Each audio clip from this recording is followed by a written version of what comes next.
Positive एथीइज्म Hindi channel प्रेक्षकों को स्वागत। प्रमुख नास्तिक डॉक्टर रणजीत आस्तिकता के बारे में उनके मन की भावनाएं आपके सामने प्रस्तुत करते हैं। हम आशा करते हैं कि कई लोगों में आस्तिकता के बारे में कई शंकाओं का इनके भाषण से समाधान मिलेगा।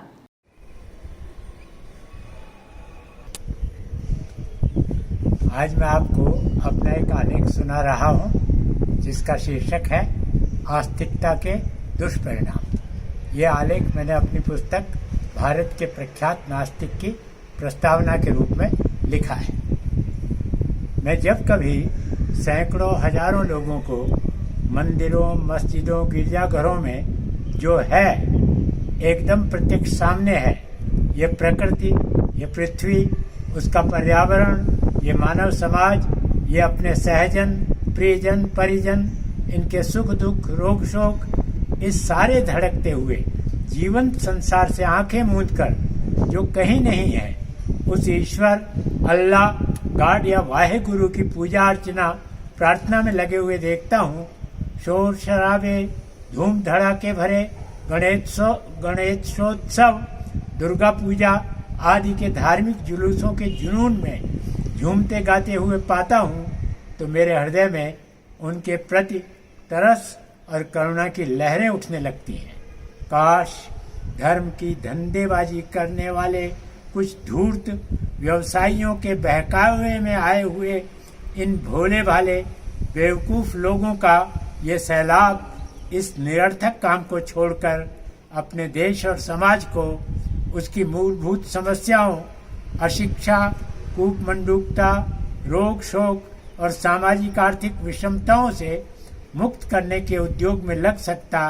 वैसी स्थिति में इस संसार को अपनी कल्पना का स्वर्ग बनाने में हमें कितनी देर लगती। मेरा ख्याल है कि आस्तिकता ने मानव समाज को जो बड़े बड़े नुकसान पहुंचाए हैं, उनमें से एक मानवीय श्रम दिवसों की ये बेहिसाब बर्बादी भी है। धर्म ग्रंथों के अध्ययन, मनन, अनुसंधान और विभिन्न मतों के बीच शास्त्रार्थ में लगे रहे और आज भी लगे हुए धर्माचार्यों के निरुत्पादक और निरर्थक श्रम को भी इसी बर्बादी में जोड़ना चाहिए। शायद ही मानव जाति ने युद्धों को छोड़कर और किसी काम में अपने समय, श्रम और संसाधनों की ऐसी भयंकर बर्बादी की हो। आस्तिकता से मानव जाति को जो दूसरा बड़ा नुकसान हुआ है वह यह है कि उसने मनुष्य का आत्मविश्वास छीनकर उसे डरपोक और कायर बना दिया है। रास्ते में किसी लाल कपड़े में लिपटी हुई कोई चीज दिख जाए तो उसकी रूह कांप उठती है। जरूर किसी ने कोई टोना किया है, आज मेरा कोई न कोई अनिष्ट होकर रहेगा। आस्तिकता ने उससे अपनी क्षमता पर, अपने कर्म पर से आत्मविश्वास छीन लिया है। वह अपने आप को दैवीय शक्तियों का गुलाम समझने लगा है। भय अतिरिक्त क्रूरता को जन्म देता है। डरा हुआ आदमी दूसरों के प्रति ज्यादा क्रूर हो जाता है। अपने अधिकारों के लिए संघर्ष करने वाली स्त्रियों को सभी देशों में डायने या चुड़ैलें घोषित कर बड़ी क्रूरता से मारा गया। स्वतंत्र विचारकों, नए अप्रत्याशित तथ्य खोजने वाले वैज्ञानिकों और नास्तिकों को जहर पिलाने या जिंदा जलाने का काम भी तत्कालीन भयभीत सत्ताधारी आस्तिकों की क्रूरता के ही कारनामे थे। मनुष्य और अन्य पशुओं में मुख्य अंतर यह माना जाता है कि मनुष्य एक विवेकशील प्राणी है, पर ईश्वर पर आस्था ने हमेशा उसके विवेक को बाधित किया है। उसे भूतों प्रेतों से डरना सिखाया है। शुभ अशुभ दिन, घड़ी, संख्या और शकुन अपशकुन के तर्कहीन अंधविश्वास में डाला है। उसे इंसान से काठ का उल्लू बना दिया है। ईश्वर के विश्वास ने उसे अप्राकृतिक शक्तियों और घटनाओं में विश्वास करना सिखाया है। अज्ञानियों और बुद्धिहीनों की तरह व्यवहार करना सिखाया है। आस्तिकता बच्चों का खेल है। वह सबसे सरल काम है। वह एक परिवारदत्त संस्कार है जिसे सभी बच्चे सहज ही सीख लेते हैं। ईश्वर के अस्तित्व को मानने के लिए किसी विद्या बुद्धि, किसी चिंतन मनन, किसी काम में कुशलता की आवश्यकता नहीं है। मंदिरों मस्जिदों में प्रार्थना नमाज अदा करते अपने अपने माँ बाप को देखते हुए बच्चे सहज ही आस्तिक हो जाते हैं। पर नास्तिक बनने के लिए अच्छी खासी तर्क बुद्धि, अच्छे खासे जागृत विवेक और अच्छे खासे साहस की जरूरत होती है। परंपरा और संस्कार के बोझ को हटाकर सत्य को सत्य कहने में गजब का साहस चाहिए। यह साहस गंभीर अध्ययन मनन और आत्मचिंतन से ही आ सकता है। ईश्वर में विश्वास का एक नुकसान यह भी है कि मनुष्य ईश्वर के बहाने अपने उत्तरदायित्व से मुक्ति पा लेता है। गलत काम करेगा खुद और उसके अनिश्चित परिणाम सामने आने पर कहेगा क्या कर सकते हैं। ऐसी ही प्रभु की इच्छा। एक ही वाक्य में वह अपने कार्य व्यवहार का या निर्णय की जिम्मेदारी से भी मुक्त हो गया और ईश्वर के आदेश को नम्रता पूर्वक स्वीकार करने वाले उसके भक्त होने की भूमिका भी उसने अदा कर दी। पर वह यह नहीं सोचता कि इस प्रक्रिया में उसकी मनुष्यता कितनी क्षरित हुई है। वह एक मनुष्य के रूप में उसका कितना अवमूल्यन हुआ है। एक जिम्मेदार इंसान के रूप में वह कितना दयनीय, कितना नाचीज साबित हुआ है। एक आदमकद इंसान की जगह एक बौना अवमानव। ईश्वर की अवधारणा के साथ ही जुड़ी हुई है स्वर्ग नरक या परलोक की अवधारणा और देहांत के बाद आत्मा के इन लोकों में जाने की कल्पना। हिंदुओं में परलोक की ये कल्पना वैदिक काल के वाङ्मय में नहीं मिलती। इसका कारण संभवतः यह है कि वैदिक सभ्यता विजेता आर्यों की सभ्यता थी। जमीनों की इफरात थी, नए नए क्षेत्र जीते जा रहे थे। यह लोक धन धान्य से परिपूर्ण था। इस लोक में दुख दर्दों की क्षतिपूर्ति के लिए परलोक के लंबे चौड़े दर्शन शास्त्र की आवश्यकता उन्हें नहीं थी। वैदिक ऋषियों ने जिन देवताओं की कल्पना की, इंद्र, वरुण, यम आदि, वे भी उनके अपने पूर्वज ही थे। या प्रकृति की ऐसी शक्तियां जैसे अग्नि, वायु, वर्षा आदि जिनका रहस्य समझ में नहीं आता था। पर आगे चलकर इस सरल धर्म में भी ओझाओं और पुरोहितों तथा उनके जटिल अनुष्ठानों के कारण संश्लिष्टता और जटिलता आई और धर्म शासक वर्ग के स्वार्थों का साधक बन गया। उपनिषदों में हमें अनेक स्थलों पर धर्म के इस शासक समर्थक रूप के प्रति विरोध के स्वर सुनाई पड़ते हैं। विरोध की इसी प्रक्रिया में से चारवाक, बौद्ध और जैन जैसे नास्तिक दर्शनों का विकास हुआ।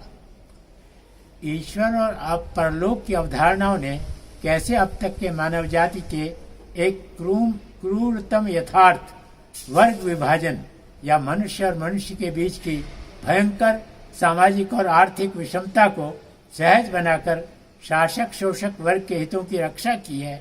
उनके विरुद्ध शासित शोषित वर्ग के विद्रोह की संभावनाओं को टाला। इसकी एक सहज स्वीकृति आधुनिक युग के एक नामी तानाशाह नेपोलियन बोनापार्ट के श्री मनमथनाथ गुप्त द्वारा उद्धृत इस कथन में दिखाई देती है। बिना धर्म के भला किसी राष्ट्र में सुव्यवस्था कैसे कायम रह सकती है। समाज व्यक्तियों के भाग्यों की विषमता के बिना नहीं चल सकता और धर्म के बिना ये विषमताएं टिक नहीं सकती। जिस समय एक व्यक्ति भूख से मरा जा रहा हो और दूसरा जरूरत से ज्यादा खा कर बीमार हो रहा हो, उस समय पहला व्यक्ति तब तक अपनी स्थिति को सहने के लिए तैयार नहीं होगा जब तक कि कोई धर्माधिकारी उसे यह न कहे कि यही प्रभु की इच्छा है। संसार में अमीर और गरीब ईश्वर के ही बनाए हुए हैं, पर परलोक में ये बंटवारा पूरी तरह बदल जाएगा।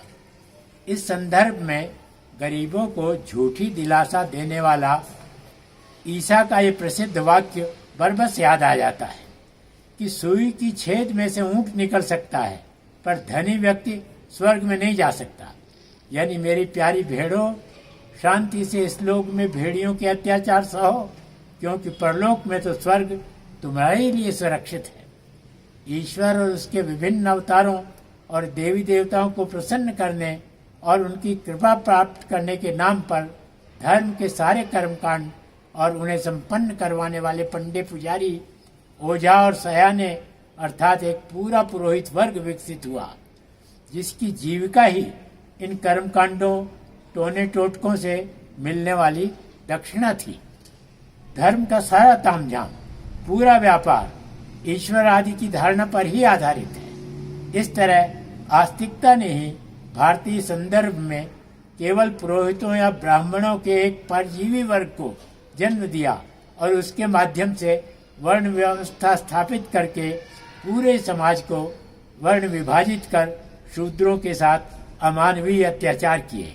ये वर्ण व्यवस्था ही कालक्रम में जाति व्यवस्था में परिवर्तित हुई। पूरा हिंदू समाज सैकड़ों श्रेणीबद्ध ऊंची नीची जातियों में बंट गया। इस जातिवादी कोड से हमारा देश आजादी के 70 साल बाद भी मुक्त नहीं हो सका है।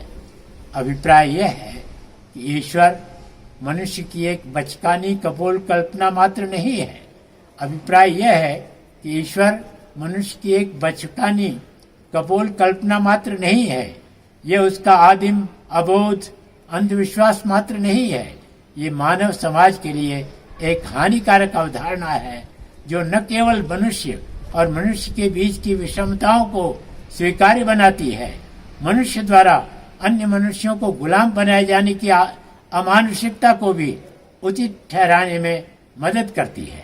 अपने समय के क्रूर से क्रूर और स्वेच्छाचारी से स्वेच्छाचारी शासकों ने अपने आप को ईश्वर के अवतार घोषित करवा कर ही अपनी पूरी प्रजा को अपने अत्याचार निर्विरोध सहने की प्रेरणा दी।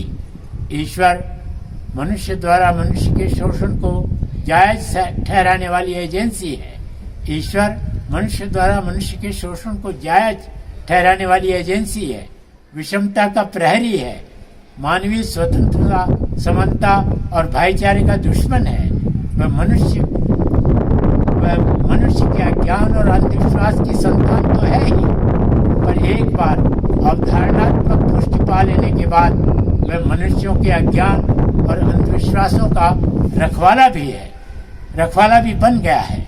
उसकी धारणा से छुटकारा पाए बिना मानव समाज स्वस्थ, सुखी और मानवीय हो नहीं सकता। धन्यवाद।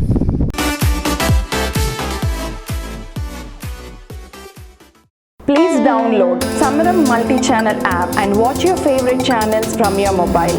App available on Google Play Store and subscribe to the channels. For more videos, please subscribe to this channel Positive Atheism and activate the bell icon.